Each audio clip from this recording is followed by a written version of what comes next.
And gentlemen, this is the 38th episode of Concerned Dabs podcast. I'm your host, Kady Kane. Missing in action tonight is my co host, Will Terps.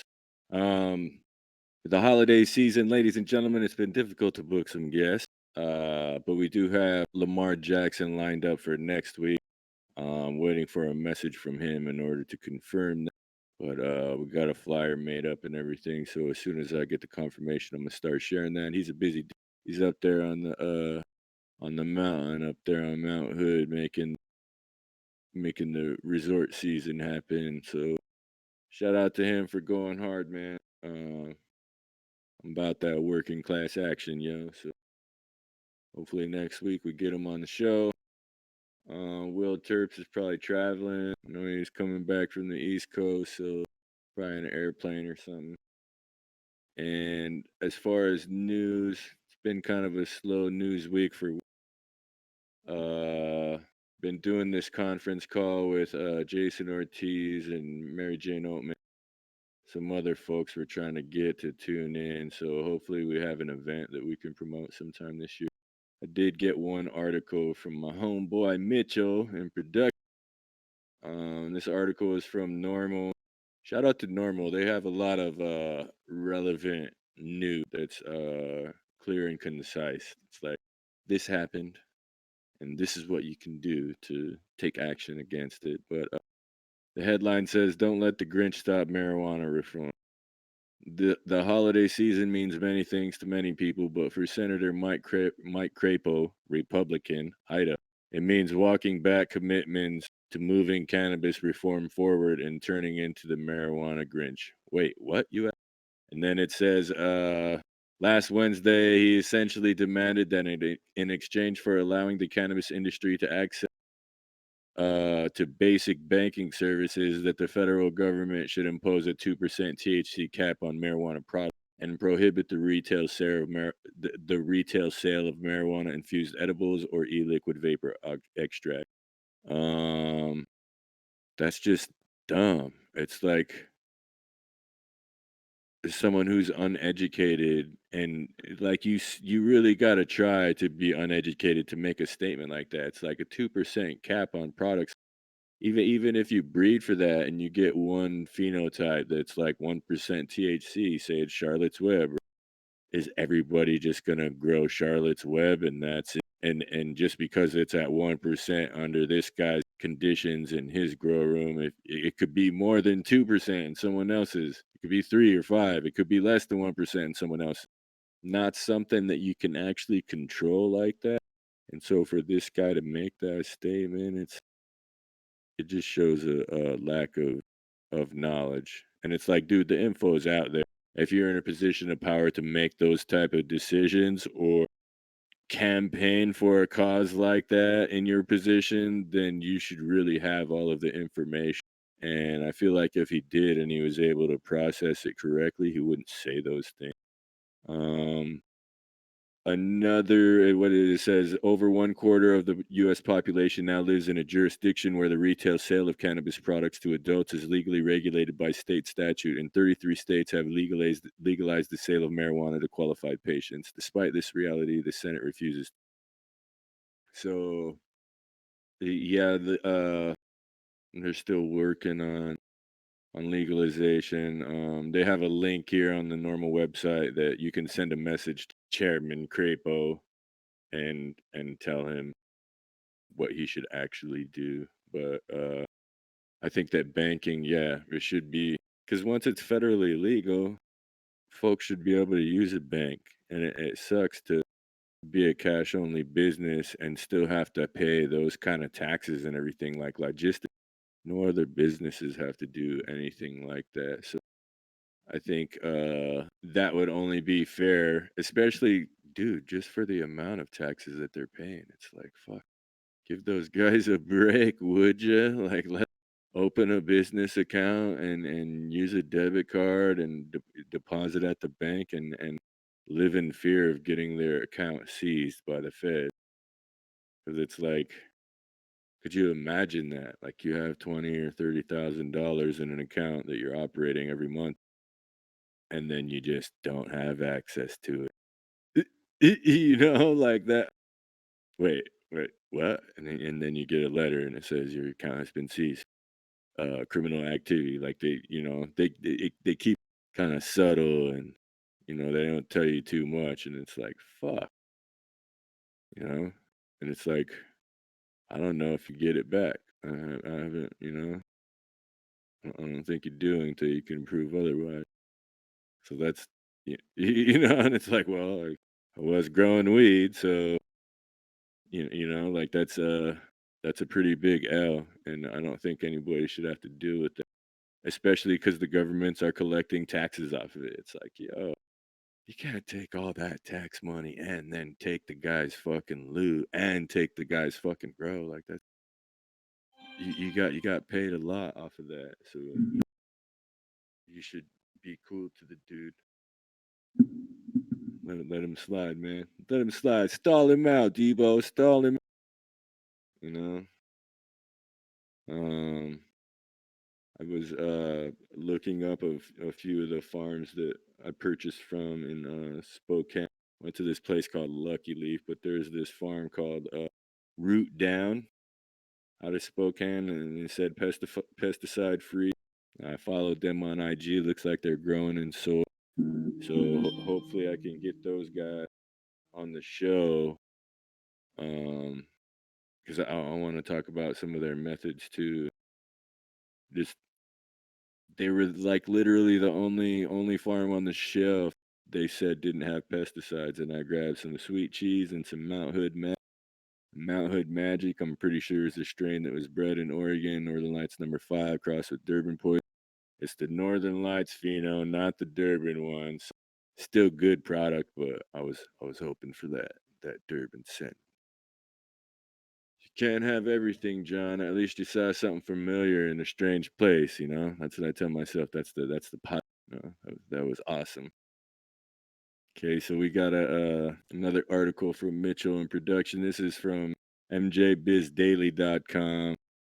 Says Israel's Canadoc signs deal with Tilray to import medical cannabis. Published January 2nd, 20. Israel-based Canadoc has entered into an agreement to import 2.5 tons of medical cannabis into Israel to address the supply shortage in that country. The cannabis will originate from Canadian producer Tilray's facility in Portugal, the company said in a news release. Damn, that's crazy. So there's a Canadian company that has a facility in Portugal. Tilray trades as TLRY on the Nasdaq. Damn, like that's tight. Um, that's a pretty big move, I guess. Like that's super big. I wonder, like, if they get to go out and look at all the packs before they put them in the storage container. Now I want to smell them first, man. Like, show them to me. Like that's what I want. If you're buying that much, and shit, I think it's dope too that this is published, on a website that everybody in the world can see. So it's like other countries are taking part in this commerce, and it's the US government still sitting here fucking arguing over the percentage of THC, you know what I mean? Like, it's dumb. It's turning into a commodity, like, worldwide, uh, in places where it is oversupplied. You could go to places where demand is higher and make some loot if the government would just get their shit together, man. And it sucks that they won't, but hopefully this year, man. Maybe Trump will do it before he fucking gets out of there. Maybe he'll make it happen. Um, got some more blurbs here from Mitchell. Says Australian grown medical cannabis clears key hurdle, export hurdle for the first. Fuck, I wonder how they're doing now, dude. That whole fucking place is burning up and shit. I hope their fucking farm is still okay. Hopefully they had some sprinklers going or something, cause that Columbia Gorge fire it was raining ash on my fucking plants in Sandy. I was fucking tripping like, "Oh, shit. This isn't good, man. I don't know." So, let me just say Australia is one step closer, joining Canada and Netherlands in the competitive medical cannabis export.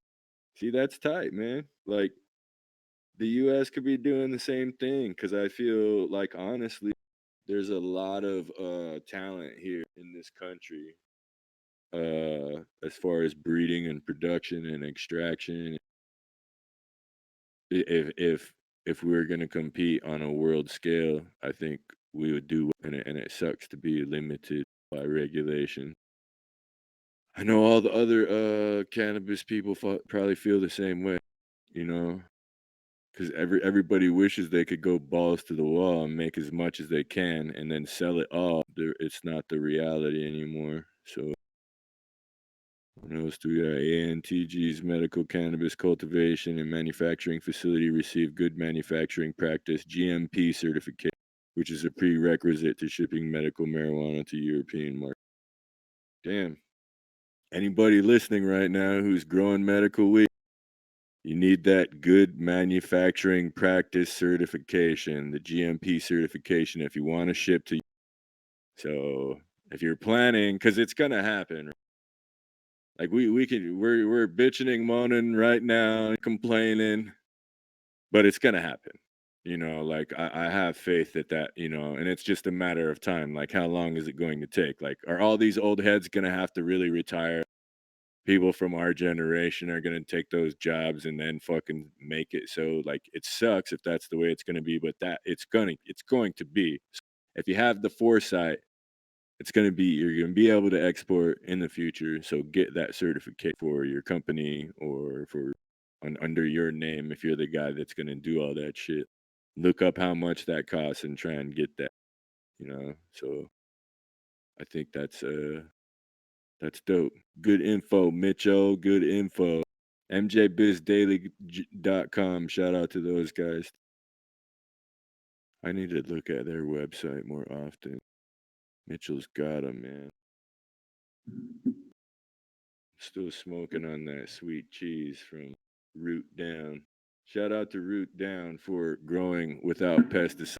I miss having options available to me. Like,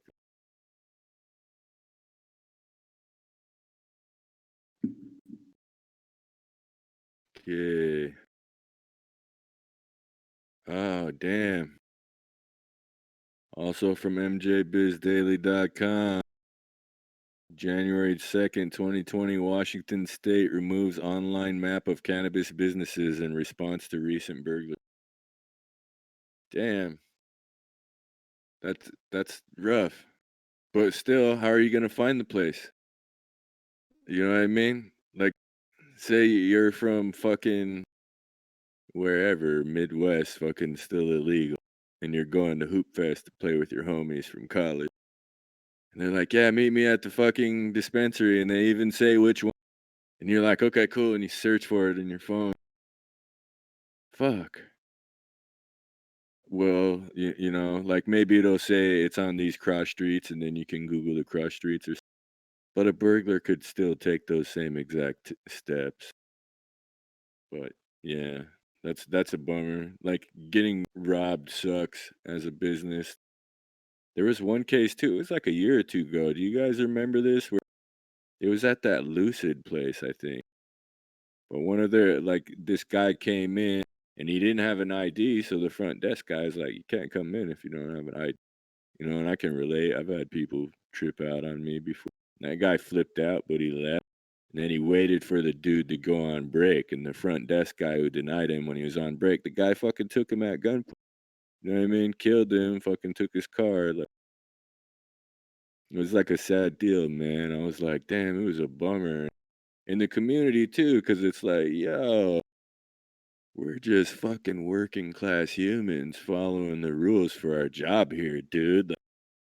I mean, you should not take these things personal. Like you have to have an ID that's you presented, and you have to present it at the door to go into a dispensary. That's just the way, you know, like a guy, like how you pay your bills is more important than someone getting pissed off, and that guy shouldn't have got pissed off and killed him. That's fucking so.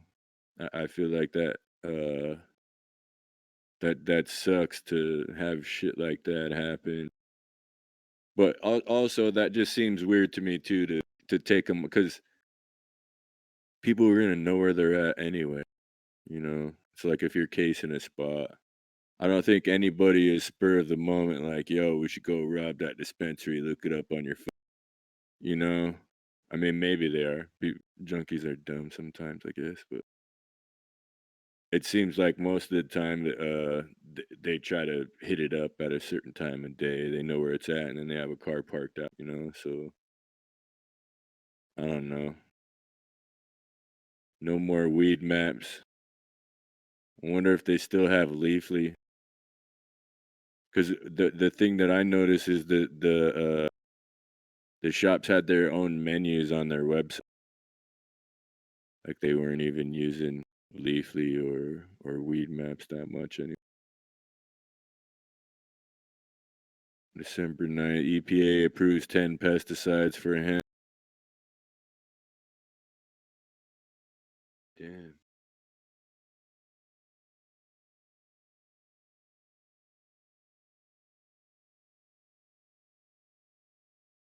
That's all of listed. So is that a Nemo? That shit's kind of common. You can smell that on the flower sometimes when they use it. Like it smells, it stinks. It's like, oh, we didn't use that in flour. It's like, but I could still smell it on there. Like the weed don't smell like that. It's the shit you sprayed on. That's cool.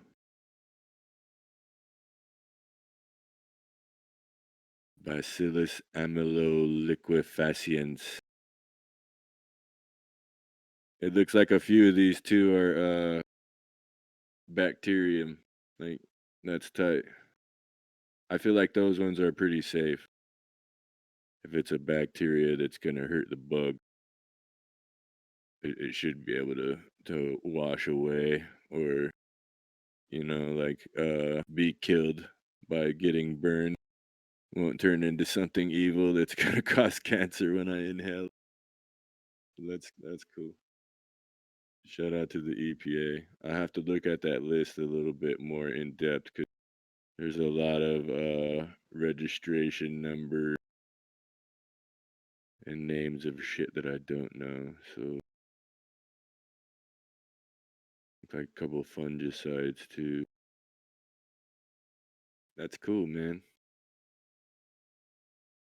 Right on. Um, there's mold is real. If you're growing outside in the Northwest, like it's real. And then one of the homies too, told me that the guys who grow grapes use powdery mildew somehow, like in their farming technique. And I'm like, what the fuck? Why would you put that on plants? And I don't know, man. I don't know why, but if it's something that the guy next to you fucking uses for benefit, it's gonna fucking drift onto your farm too. Whoever discovered that connection or correlation, like, must have been sad. Like, fuck, man. Because how are you gonna go and say, hey, man, could you stop using that? Like, fuck no, tell me shit. This is my farm, god damn it. Fucking grow your weed somewhere else. Probably how the grape guy would feel in it. So he'd be claiming. Damn your nugs. Growing grapes. Fool. Growing grapes for wine for the royal king. Fool. Damn your cannabis. Shit. All right. Oh, I did get an email too, you guys, from a dude. I want to try and go to one of these meetings before dip back to the cane. But he was just talking about the regulation in Arizona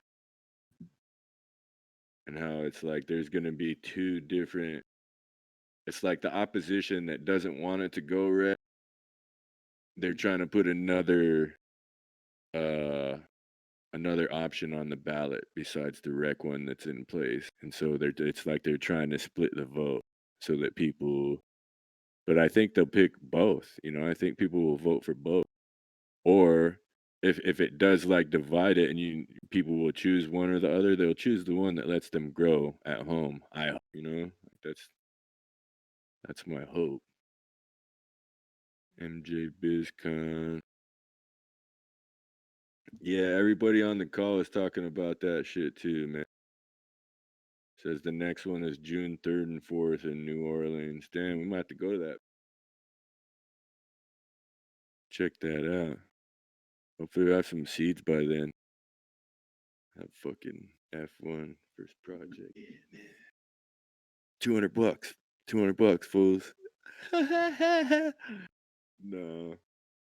That's man, we gotta I gotta get my coordination game together and really get Pollen Nation as our sponsor for a month. I don't want to ask them to sponsor us until we have 4 guests lined up. Really been a tough task to try and get that to happen. So, but once we do, those guys are the shit. Give them a free shout out right now, just because they're cool cats. That guy's always posting some positive shit online too, man. Real uplifting. I like when that shit slides down my news feed. But their seeds are really affordable, which I think is dope. You know,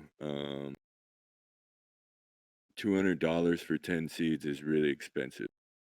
60 or 80 for 10 seeds is really affordable. And so you can hit those guys at pneg.biz.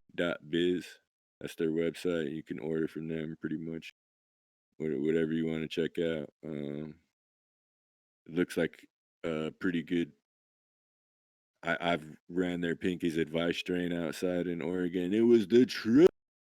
Like, it was bomb, my favorite one, and then I scored another pack of them from them. I'm happy, but they have a lot of shit, whatever kind of flavor you like. Lots of gas, lots of citrus, everything frosty, looking real nice. So holler at them, check out their website.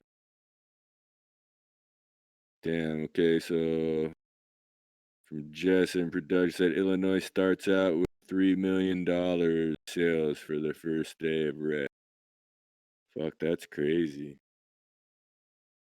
So between what was it, 30 stores?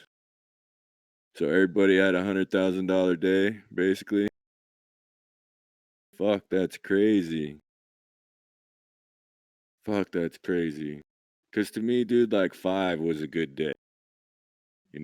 Like two is good. 35 is like holy shit. If we broke 5, it was like god damn, we killed.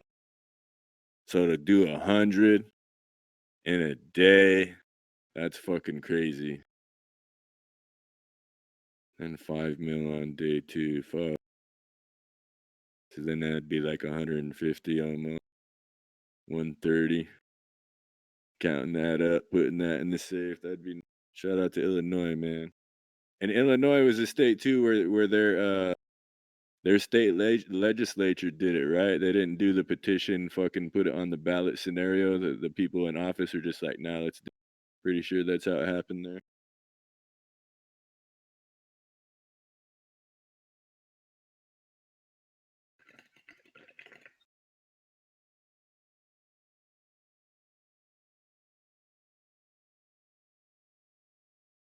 $5 million in day 2. State's Department of Financial and Professional Regulation reported more than 77,000 legal recreational cannabis transactions on January 1st, and sales were close to 3.2 million. 37 retail. Fuck, that's crazy. What's 3.2 divided by 77,000? So like, what was the average transaction? You have a calculator there, Mitchell? I thought you were like a math magician or something. 5 seconds later, Mitchell's like, bam, that's the answer. 41.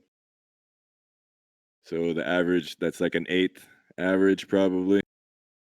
Average person spent $40 on an eighth. That's cool. an eighth or a gram of extracts or something.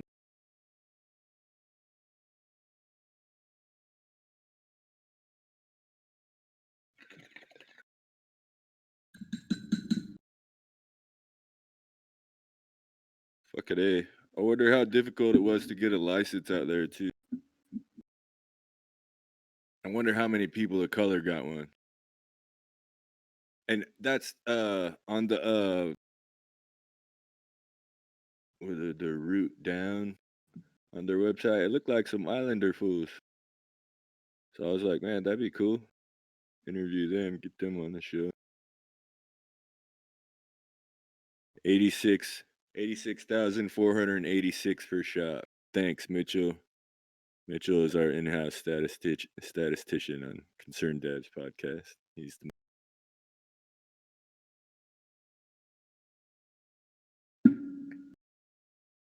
That's dope. And that their first day of sales was just January 1st is when they start. That's cool. I bet you the people who went to work that day too were just super excited. Like, you know, that would have been hella cool. Like, yeah, man.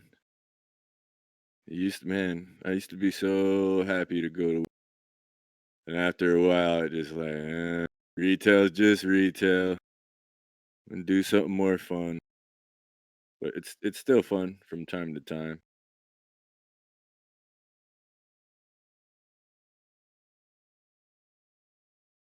Shit, we're almost at 30 minutes, bros. God damn, I'm getting better at this solo shit. Been watching a lot of stand-up, guys. 45 minutes is a long time to be up there by yourself. Oh yeah. I think I read this one. Yeah, it said a lab was fucking up somehow. So the Nevada this is from MJBizDaily.com too. The Nevada Department of Taxation shut down a Las Vegas cannabis testing lab after a tested flower was found to have 3 times the allowable limit of yeast and. So fuck. Uh, that sucks for them. I guess I don't know those guys, and I don't want to defend them, but they're conceivably in my head. You could have a pound, right? So say it's you weigh it at 500 grams, just because you have to give a sample, and it's gonna change hands a few times, get broken. So you give them a sample of 1 to 7 grams, whatever. They test it that first, it could be still kind of fresh and kind of moist, and you pass, right? Like there could be some mold spores in there, and there's a threshold, right? It's like usually less than 15,000 colony forming units. Like that's what they call it, CFUs. So say that you pass, like your sample pass, it's like cool, and then the pack sits on your safe or wherever for a month. And then after a month you sell it to a shop. And he's hella loaded, but he just grabbed it from me because he likes that strain. And so it sits in his safe for another month. So 2 months later, just sitting there in that darkness with moisture, the mold that's on there could have accumulated and grew. You know what I mean? So maybe when it did come out of the other guy's safe 2 months later, he was like, man, fuck these guys, fuck that shit, and he probably bitched at the guy who grew it, right? And the guy who grew it's like, man, pass my labs. So it's like, okay, fuck the lab. So if I was the lab, that's how I would defend myself. Like, this is how it can happen. And if it didn't happen that way and they're just biffing up their fucking results for people, that's whack. Because there was always finger pointing with that shit in Oregon, like, oh man, you pay those guys extra a couple more percentage points. And when I would hear that, I don't know. I never saw that because when I would send like 5 or 6 samples, no favorites, no nothing. It's just coming from us, the store. there's a variation of results between 14 and 28. You know what I mean? It didn't seem like they were playing favorites, but whatever. Who am I to say, man? I'm not the lab testing guy. We've had him on the show. Shout out to Paul. Follow that guy on IG, Swift Solutions. He's got some cool shit he does on his lots of cool experiment sciencey shit, man. Um, Still haven't heard back from Lamar, but I think that's 30 minutes, you guys. I feel all right with that right there. Um, is there any did anybody ask any questions on the YouTube or anything? No. Quiet night. Yeah. Folks are still probably traveling back home and shit too from holiday shit. Uh, I guess that's it, man. Lamar Jackson next week. I'll start sharing the flyer once I get the word from. Go ahead and do my outro dance. This was the 38th episode of Concerned Dabs podcast. I was your host, Kady M. MIA was my co-host, Will Terps. Next week, got Lamar Jackson for episode 39. I got to give a shout out to my guys in production, Mitchell Wilson and Jesse Curry. This has been a Main Node and Joseph Street Enterprise production.